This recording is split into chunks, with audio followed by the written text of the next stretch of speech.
Sisinang.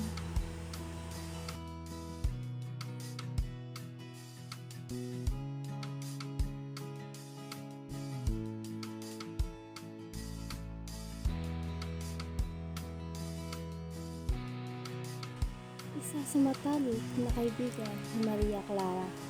Ako ay matapat, masiyahin at mapagkakatiwalaan. Ako ay anak ni Kapitan Basilio na taga San Diego.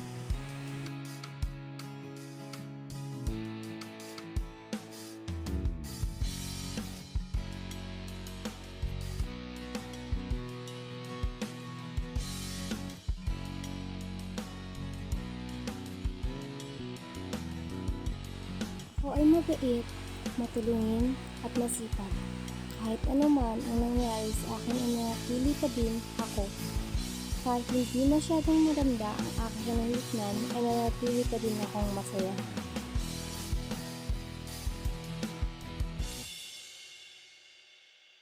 Mahilig ako sa mamahalin at magagandang perlas.